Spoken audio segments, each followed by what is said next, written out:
Hello and welcome everyone to the Your Waifu Is Trash Podcast, the show where we decide whether or not your waifu is trash using 5 different categories: appearance, personality, abilities, role, and, most importantly, fetish potential. I'm Christian and I'm here with my brother David. How's it going? We're on episode 20. 20? We did it, 20 episodes in. Doesn't feel like it. It feels nice. Yeah, I nice. like knowing that we've made something. Yeah, we have a decent selection of episodes. I think we've probably got a waifu for most people, right? Yeah, I'd say so. We've covered from Jammer Lammy to Elsa, the bitch from Big Daddy to Misa from Death Note. Yeah, and I think we sprinkled in a few like very well-known characters. Oh, like totally. Princess Leia, Bulma. And we're excited to do more of Your Waifus Must Clash. Oh, so, that was a fun one. We've got a decent start going on. Here we are, episode 20, doing Misa Amane from Death Note. We apologize if you hear any rain sounds or lightning. We're in Florida and it's summertime, so storms all the time. So our next couple episodes, you might hear some thunder or some storms in the background. So we've got quite a history with Death Note. Do we now? Yeah, it's important to the three of us. Well, the two of us, we have another brother. We mentioned him a couple times on the podcast. Death Note was our thing in the early 2000s. It was the thing that kind of got us all together, late nights, getting pizza, watching Adult Swim, and getting into Death Note.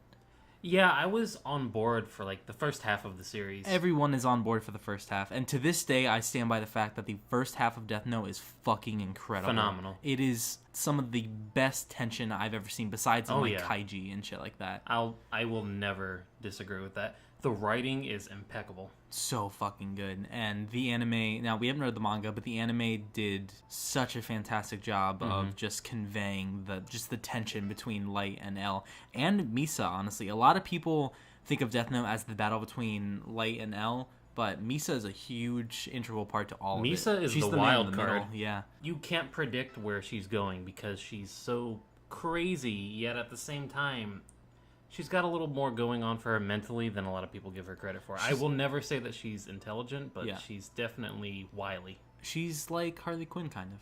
She's almost a ripoff of Harley Quinn. Yeah, they're pretty similar characters. Now, before we hop right into Misa, we're going to add a little segment to the show, a little something new. We're going to have a little bit of trivia before we go in. Just a couple little facts about Misa, some fun facts. Before we do that, let's give you a basic overview of what Misa is, who she is. Yeah, go ahead. So Misa is a character in Death Note who is obsessed with the main character, Light. Yeah, totally obsessed, in love to a very grotesque level. And this is because her parents were murdered in front of her when she was younger. Pretty fucked up. And Light happened to be the one who finally killed her parents' killer. Yeah. The man was acquitted at first. Was that Ray Pembers or was that someone else? It was someone else. So give me some trivia about her. So, Misa's birthday is on Christmas Day. She's born on December 25th. Spoilers, we are going to be getting into Death on spoilers. She died on Valentine's Day. Really? She killed herself on Valentine's Day. That is a very edgy as fuck. mid-2000s goth thing. Totally. Love killed her. Yeah, one of those. Her last name, Amane, means the sound of the heavens. So that's interesting. Like Keanu Reeves. Yeah. Wait, what? Keanu Reeves' name means the sound of the wind blowing through the mountains. No way, really? Yeah. That's fucking awesome. I did not know that. Joaquin Phoenix? Yeah. When I was a kid, I thought his name was The Walking Phoenix. I I thought did that too. was his name. It was fucking stupid. Anyways, Misa was born in Kyoto, Japan. And the most interesting fact out of all of these is the author, or manga, had trouble writing Misa because he felt like the character controlled him when he drew her. Which is a very mangaka thing to say. Yeah, that's very interesting. This might sound weird, but I actually always assumed that Death Note was written by a woman. Yeah, I kind of did too. I can kind of see it because maybe it's not your typical battle shonen or anything like that. Yeah. So now that we got our trivia out of the way, let's hop into appearance and get to talking about Misa Amane. Do you want to start or do you want me to start? Yeah, I'll start. She looks like a preset character in a Rock Band game. Yes. Yeah, that's exactly what she looks like. She's got the 2000s Rock Band goth look. I always thought she was cute, but don't you think her design is a little... On the nose? It's a little on the nose, a little pushy, I guess is the word I'd use to describe it. The designs in Death Note are not really in your face. They're very subtle, and I know They're grounded in reality for the most part. Yeah, and I know L looks a little strange, but still, he's not as... He's an exaggerated, tired guy. Yeah, totally. I understand that Misa is a model and all that stuff, and I know that she's gonna wear like cute clothes and big dresses and stuff, but I don't know. I feel like her design is a little too pushy, I guess. I actually think that she looks better in normal clothes. She does. When she's not dressed in the whole goth Lolita Totally. chains and leather everywhere. Yeah, hot topic. If there's one thing that really ages Death Note, I'd say it's the edgy artwork. And I know I said the same thing about Soul Eater, but Death Note really pushed it. Every scene is dark as hell, even when they're in broad daylight. Totally, but at the same time, I think that adds such a flair to the show. Like, I don't think it's bad. I really like it. Like, when I think Death Note and I think about that dark imagery and like the gothic just feel the show gives you, it adds a lot to it for me. I love when Light is doing some crazy mental gymnastics and they have that organ playing that's almost drowning out the words. I fucking love That it. is Death Note at its best, and it's using its harsh shadows and its gothic themes to its advantage. Totally. I love it. I love it a lot. When it's at its worst, we're watching Misa cry and whine to Light while he just doesn't give a shit. God, I love their relationship. It's a bad relationship, but like as far as a relationship goes in media, it's really interesting. I've seen it before. It's literally Harley Quinn and the Joker. I think she's got lots of really cool, fun outfits. I like when characters change a lot and have all sorts of different looks. And I think almost every other episode she's got something new going on. But it all kind of blends together and looks the same. I don't think so. I remember a couple distinct outfits. Of course, she's got the basic dress, but at one point she wears like a striped red and black sweater. I like. She wears That's what leather I'm saying. jackets Her and normal stuff. clothes, she looks cuter in. Yeah, I mean, I agree with you there. I prefer how she looks in the manga compared to the anime. It's one of those things where the manga they have like their own models to go off of, and they have their own art style. They can't replicate the manga's art style. Yeah. And I really like his artwork. It's really pretty, and the way he draws Misa is awesome. And the number one thing for me is in the manga colorizations, her hair is not such a bright blonde. Right. It's almost orange. And if Really? Misa were a redhead... yeah, I have seen like posters and stuff where they gave her orange hair. Yeah. If Misa were a redhead, or if she were drawn with orange hair more often, she would get way more appearance points for me. I think she makes that work so much better than the blonde. I disagree. Really? I think the bright blonde It contrasts insinuates with her the black. character very well, and it works, trust me. It does work well with the black. She is a bright, bubbly blonde. She's an idol, so she has to wear these outfits, but it's not really her. It's kind of like I like to see Light with the red hair instead of the normal brown. So you like the exaggerated colors. I prefer the more when exaggerated shit's going colors. down and Light's talking about being a god and they give him the bright red hair. Yeah, I prefer that over the standard brown. And everything else is black and white and slightly out of focus, like a music video. I need to rewatch Death Note. It's been a good 5 years. So if we're not like on the nose with a lot of our conversation here, we apologize. I might go ahead and rewatch it soon. At least the first half. When it comes to the second half of Death Note, I couldn't be fucked to watch more than an episode. You know what? The final episode is fucking awesome, and it's insanely well directed and animated. The voice acting is some of the best I've ever heard in anime. But fuck, I hate Nier, and especially Mello. There is such Mello. a drop off in the quality. As soon as L dies. Is it like that in the manga? From what I understand, it's pretty much the same. Like, L dies What and the direction happened? changes. Did and... it just get too popular? I don't know. It felt like it was building to an ending. I feel like then... Super Eye Petrov's gonna have a video about this any day. Really? Yeah, I can totally see why Death Note. Fuck. Okay, cut that out. And that is why you should watch / read Death Note. We really like Super Eye Petrov. He's the fucking best. He's awesome. But yeah, there's such a steep decline in quality, and I can only... Similar things happen to, like, Attack on Titan. Yeah. Wouldn't you agree? Totally. Where it starts out super strong, and then it gets too popular for its own good. Always happens. It's unfortunate. Back to Misa, I do like the pigtails. Pigtails are cute. You like pigtails way more than me. Well, I do, but I also think they fit her personality. They totally do. It is that is the go-to ditzy blonde haircut. Yeah, maybe. I don't like to think of it as ditzy. I like She to is think smart. of it more as She's pretty... innocent. Okay, innocent. Oh, she's far from innocent. Never mind. Yeah, but at first glance, she's pretty innocent. She just looks like a cute fangirl. Yeah, and she probably sees herself as an innocent. Totally. Before we move on, I want to say she's 4'11", which is a plus for me. That's a plus for me as well. Despite what you may think, I do prefer short girls as well. I just don't care too much about height, but I do have a preference. And I like that. I didn't know she was that short. Let me give you a negative, though. Holy shit, she's short. She's only 79 pounds. That, to me, is unhealthy. That's breakable. Yeah, that's breakable. No, I have no fragile. problem with you if you're super skinny, naturally. Yeah. But, she is a model. Yeah. She's probably starving herself. There's definitely some mental instabilities going on with her as well. Was there anything in the manga or the anime about her having an eating disorder? Maybe in the manga. I almost feel like that was a thing. I feel like, they might have made a point of that. I don't know. But yeah, that's a little unhealthy. But in dating her, you could probably help her out there. Maybe. I like to cook, and I'm a big fat guy. Yeah. So, wow, dude, this is the first time... okay, I'm trying to think if you've alluded to what you look like on the podcast before. I'm a big fat guy with a beard and a mustache. Yeah. I kind of... It's really easy to find us. Yeah, I'd rather not, instigate people to go find us, but... If you want to know what we look like, we're easy to find. That being said, I'm giving her appearance a 7. I do like her design. I wish that she wasn't always draped in goth Lolita fashion. Yeah. But it's the character, it's the aesthetic they were going for. I get it, and she makes it work well. No one can agree on her eye color, which I find is weird. Really?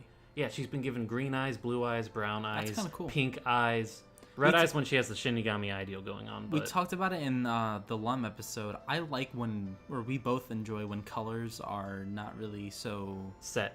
Like JoJo. Colors aren't really set in JoJo. Things change, I like that. It really adds a lot of character to it lets you use color to your advantage when creating the mood of the scene. I'm going to go ahead and give her a solid 6. I think she's really pretty. Again, I like goth girls, so always points for that. She would get a 7 if she stuck with the orange hair, though. I think in general she probably gets a 7 if we're talking manga artwork, but I think I will rest easy at the 6 and be happy with it. I'm actually surprised you scored her lower than I did. Yeah, okay. When we did the Mavis episode, you were like, oh my god, you're going to give every goth girl a 10 because you like goth girls. But yeah. I've proven myself throughout the past couple goth episodes that I don't like the personality matters a lot. Yeah. Speaking of which, here we are on our second segment, personality. She is one of the only characters we've researched on this show that actually has a score attributed to different facets of her personality. Yeah, someone already rated her. Like, there are official rankings for her already. Yeah, her knowledge is a 3 out of 10, so she's kind of dumb. Which is weird, because I always thought of her as pretty smart, because she is in the middle of this huge fucking intellectual war between these geniuses. And again, she's in the middle of it all. She totally has her moments. For our Sunny fans in the audience, she's the Charlie of the group. She's the wild card. Totally. Which means she's going to be thinking outside the box. Mm-hmm. Unfortunately, her creativity is only a 4 out of 10, so most people are going to see where she's coming from. She's not going to be tricking the lights of Light or L very much. But she does have her moments, and the fact that she isn't the most intelligent is kind of to her advantage here, because she's playing a totally different game with these geniuses. Yeah, it's like these guys are thinking on such a high level, and then she's throwing out shit that they couldn't even predict because it's so out of left field. She's just kind of dumb, and they can't predict dumb. Yeah. That's really interesting. I like that a lot. That is really cool to me. Like I said earlier, she's very Harley Quinn-esque, obscene, over-obsessed. Fangirl. Total fangirl. She is extremely, disgustingly loyal. Probably lead to a very abusive relationship. Yeah. Now, loyalty's good, but when you take it to Misa's level where it's almost like slave-like, that ain't good. No, that's not healthy at all. That is the major hit to her personality that takes it so low for me, because that's just not good. She's a bit insane. She craves somebody to look up to because her parents were murdered. Yeah, and if you don't give her that attention, PTSD. Oh, totally. Yeah, she saw it right in front of her eyes. She's fucked up. Despite that, she's charismatic and energetic. Yeah, she was able to sort of create this idol career for herself. Mm-hmm. It's implied that she did a lot of the work for that. She wasn't just That's cool. lucky. I like that. She's got a really childish worldview. She sees everything... which is a really funny contrast, again, against Elle and Light. I like that a lot. Well, I think Light has a very childish worldview as well. Oh, yeah, absolutely. He's not doing this to actually clean up the world. He's doing this because it's a big ego trip for him. And then there's Nier. Okay, real quick, can we talk about whose side we're on? Light versus L? Fuck. Okay, here we go. So I believe that in the beginning, Light had a good idea to, like, but it's like a little kid idea. It's like, I'm gonna kill all the bad guys. And when you're a kid or like an edgy teenager, you're like, yeah, that's a good idea. That's like, that'll work. Yeah. But then you grow up and you realize, like, no, you can't just fucking kill all these people. The world is more morally gray than we like to admit, and there are things you just can't know. Yeah. That's not to say, you know, serial killers should be allowed to go out and serial kill. Mm-hmm. But, you know, things can be complicated. I think that a few people should have been killed. Like, a few people that are actually, like, really bad. Like, if they were, like, a Hitler, fucking kill him. Like, get rid of the big bads. But to try to cleanse the entire world, not only is that going to fuck up your ego, and it did do that to Light, but... man, yeah, there's too many gray areas where you can't, you can't kill that many people. If he was gonna do it, he should have done it on a smaller scale to Definitely. start out with. Do it for a few years, you know, really build things up. Yeah. That being said, I can never condone murder. Yeah. Like, morally, I just can't do it. Don't want to get political on the podcast, but I don't even think the death penalty is a good thing, so I can't get behind Light. Yeah, like, death is death, you know? That is the end of someone's life. That is the end of the most important thing. That being said, doesn't L kill a few people in order to try to bait Light out? Yeah, in the very beginning, they had a guy pose as L come on TV, and L was trying to bait and see if Light was going to kill that guy, which he did, but L knew that guy was a horrendous serial killer who was already on death row. The guy was gonna die anyways. Yeah. So he was gonna die. L just used that as bait. It was the safest bait he could have used. It was, but he still sentenced a man to death. L didn't sentence him to death. That day he was going to die. I don't know Japan's laws about cruel and unusual punishment, but death by death god, I'm not sure that's legal. Yeah, probably not. I'm giving her personality a 3. I did the same. She is a serial killer, and we're going to have bad girls on this podcast that kill people. Bad girls. Maybe next episode? Maybe. All right. We're going to have people who are, you know, killers on this show. Yeah. So I don't want to factor that in too much, but at the same time, she kills a lot of people. Yeah. Or at least helps in the murder of a lot of people. I wouldn't want to date a girl that murdered one person. So, yeah, no thanks. I gave her a 3 as well. As far as character goes, I gave her a 6 because I really do like her character. But I don't want to date a serial killer. No thanks. I really do like her character. She gives the back and forth between Light and L a much-needed wild card. Totally. She's an incredible, really important aspect of the series that a lot of people look over. Everyone, again, sees that as Light or L or Nier or Mellow. Not a lot of people consider Misa integral to the plot. They just think she's the cute girl when she's totally not. The series is much better with her. Let's get on to abilities, and I'm going to go ahead and let you start because I don't have too much to say, and I know you always do your research better than me, so well, she's a Japanese idol. Yeah. So that's a whole thing. She's got to have a lot of talents for that. She's got to be able to act. She's got to be able to sing. She's probably be able to got like a good sleep schedule. She's got to be able to wake up her at a life moment's notice. is basically run for her by her managers and publicists and all that kind of crap. There's a lot going on when it comes to being an idol. It's tough.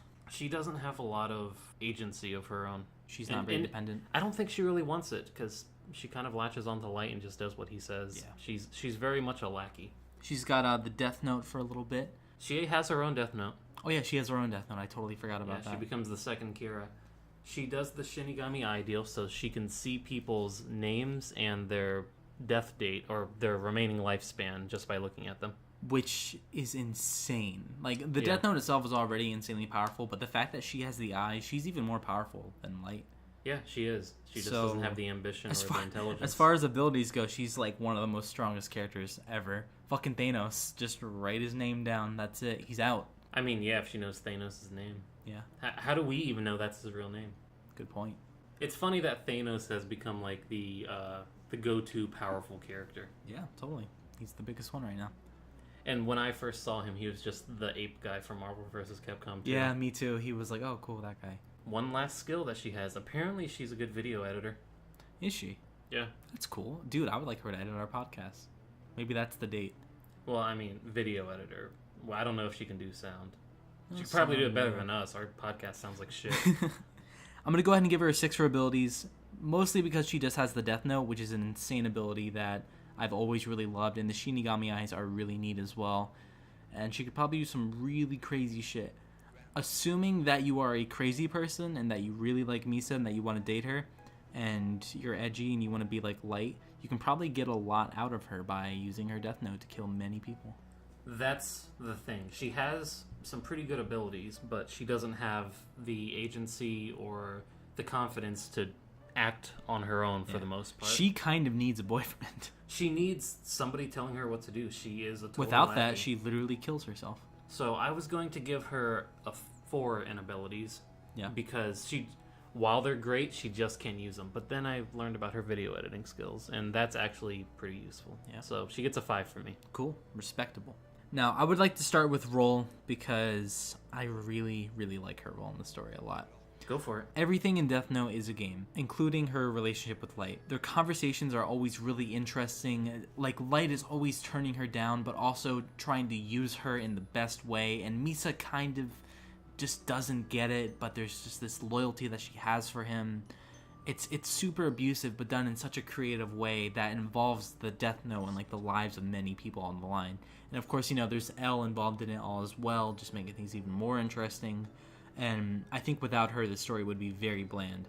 The moment in the story where Misa was held captive in the prison and like they were like switching death notes between each other, this was like the major climax of the first half of the story.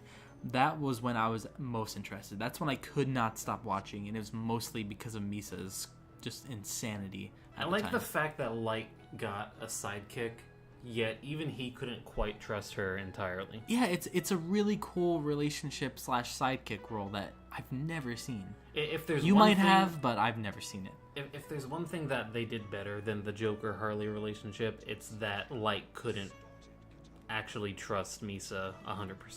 Totally, and when you have two crazy people, they're not going to be able to trust each other. People don't get that often, you know? It's not something that is portrayed in media often. It's not even that, you know, Usually, she would betray him. She's so obsessed with him that she would do some crazy off-the-wall shit that he couldn't predict. Usually it's two crazy people that are, like, madly in love, and they're so Mickey dark and for Mallory each Knox. other. What? Mickey and Mallory Knox from Natural Born Killers. I only saw that when I was a child.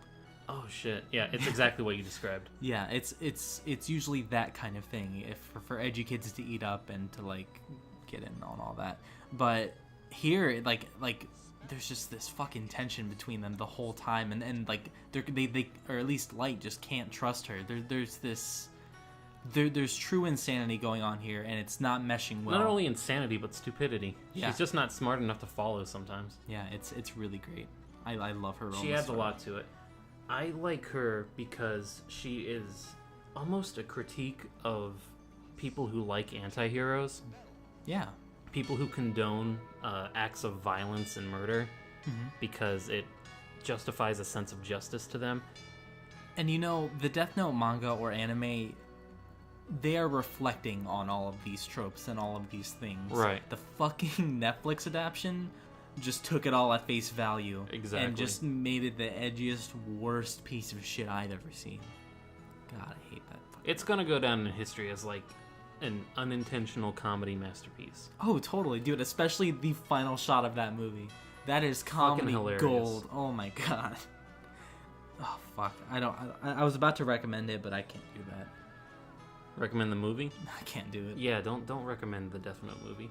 But seriously, watch the Death Note movie if you want to, you know... Have a few drinks and watch it. It's a good time. Yeah, but it's better. It's more watchable than the shitty Dragon Ball Z live-action movie. Oh, yeah, because that was a time where people didn't really know about anime. It wasn't mainstream, so people just kind of saw it and was like, okay, this is Dragon Ball. That one is, like, campy, which is fine. I like campy, but it's almost too campy. It's to the point where it's like, do I really want to watch this? Bad. But the Death Note movie is, like, taking itself so seriously and failing on such a grand level that it's fucking hilarious. Ryuk was Kino, though. Yeah, Willem Dafoe was the best choice. Yeah, that's fucking awesome. I'm going to go ahead and give her role an 8. I really, really like it. I gave her an 8 too. Wow, we have very similar scores. I didn't get to talk about it too much, but the fact that she is showing people how stupid it is to worship killers. Mm-hmm. All these people who think the Joker is just the coolest fucking guy. Mm-hmm. Now, I understand liking, because there's like murder podcasts and stuff. I understand being intrigued in serial killers. Yeah. But there are just edgy people out there who idolize them, and it's stupid. Make no mistake, these podcasts about serial killers, their primary demographic is women. Totally. Women are very much interested in men like this. It's true. Like most of my female friends that are into JoJo, they fucking love Kira or Dio because they are pieces of shit. I don't understand it. I don't get it. It's interesting. I don't know, man. I no don't want to make assumptions on all women and stuff because that's stupid. That's but at the same time, there are patterns and there are, things in media that happen because demographics like them. And women like themselves a good asshole boyfriend who murders people. Yeah, for any of the girls watching, if you're into serial killers, which you might be, let us know why. And if you have other friends that are into serial killers, I would like to know. What's the attraction there? Yeah, it's just interesting, I want to know. With all that out of the way, let's get on to the most important part of the podcast, fetish potential. For being a Japanese idol, she doesn't have a lot going on. I would say she's entry-level fetishes. Yeah, she is totally 100% first glance appearances. That's it. If you're into like again entry-level stuff like bondage or like crazy girls or like slaves or goth girls and shit, stockings even. She's just submissive. Yeah, she's just a crazy submissive girl. Yeah, there's really not. She's got the goth Lolita outfits. She is an idol. I think they put her in a straitjacket once. Yeah, I think most people can just find her attractive, but if you are kinky in the slightest, then I guess she has an appeal for you. I don't think she's super sexualized other than her appearance. Yeah. And don't get me wrong, they sexualize her a lot, but it's 100% face value. There's nothing, I guess, beyond being a crazy submissive. Yeah, there's really not much to talk about there. I'm giving her a 2. I had her at a 6, but I'm gonna give her a 5 because I do think it's just right down the middle. Like if you have a fetish, she's probably fine for you, I guess. There's not too much to pick out. Like with other characters that we've talked about on the show, there are distinct fetishes that help the character appeal to you more. But here, it's mostly just the fact that she's goth. Would you consider like a serial killer girl to be a fetish or just that's like a subcategory in the edgy goth girl? There's a lot of murderous women in fiction, and not all of them have fan art at the level that Misa has. I don't see a lot of Misa fan art. I do actually. Really? Yeah, I don't see her often at all, like ever. Well, I was on the internet around the time that Death Note first came out, and Misa definitely had a big fan base. Totally. I ended up with a final score of 25 out of 50. That's about as C-level as you can get. It's average. She ended up with a 28 out of 50 for me. Pretty average as well. Just a little over average. She's cool. I really like her in the story, but I like her as a character before I like her as a waifu. Yeah, she wouldn't make a very good girlfriend. Not at all. So, final score of 53. How do you think... Do you think she deserves that? Yeah. That is just a few knocks right above the dead middle. And I think she earns it. She's fine. Yeah, she's very fine. If she's your waifu, you're probably a teenager, and there's nothing wrong with that. You're going to like her. You're going to go out into the world and develop taste. Yeah. And you're gonna have your first kiss one day. Then you're going to feel a boob. And it's going to be Kino. It's going to be Kino. Where would you take her on a date? I think Misa just wants my company, Yeah. She probably just wants to know that I'm there. So we're going to have a 2000s night. We're going to cuddle up and watch Cloverfield in a big Nightmare Before Christmas blanket. And we're going to drink some Arizona tea and eat some Arizona pizza. Y'all know about Arizona tea, right? Like the green tea that everyone loves. Yeah. It's like my favorite drink. But back in the day, there was Arizona pizza. There was a whole pizza chain by the Arizona Tea Company, and it was fucking awesome. They had the best pizza I've ever had, and I miss it so much. If you go to the Arizona Pizza website It is so fucking dated. It's unbelievable. There are like fire gifs all over the place and shit. It's like a MySpace page. It's so funny. I had no idea. Yeah, I really miss Arizona pizza, and I wish I could eat it again. So you're having a mid-2000s night. Yeah. Are you going to play some Gears of War 2 on the Xbox 360? Yeah. Some 1 versus 100? We're going to play some Dishwasher Dead Samurai. Ah, fuck the dishwasher. Yeah. Maybe get some Monday Night Combat in? Dude. I really hope there's someone listening to this that's like, yeah. We're freaking out one specific person out there. What about you? Where's your date? Oh, you want to know where I'm taking Misa Amane on a date? Yes, I do. Well, I'm going into this assuming she's as obsessed with me as she is with Light. Totally. I did the same thing. So she's going to like basically anything. Yeah. You can kind of just do whatever you want as long as you're there. I'm going to take a page out of the book of Frank Dux. Explain. Who's Frank Dux? Who's Frank Dux? And what he book just did I asked write? me who Frank Dux is. He's the main character of the movie Bloodsport. He's a real person, too. Bloodsport is a movie about the Kumite. The Kumite is a no-hold-barred martial arts tournament held every 5 years in the Baki! heart of Hong Kong. Baki! At the end of Baki. Is that what this is? Pretty much. Okay. It's a tournament where the greatest fighters in the world fight to the death. There can only be one winner. And I'm gonna gamble on the Kumite and use Misa's Shinigami eyes to let me know who's going to win. Oh, shit. I'm gonna be rich. How rich? Rich enough to where I can go to the next Kumite.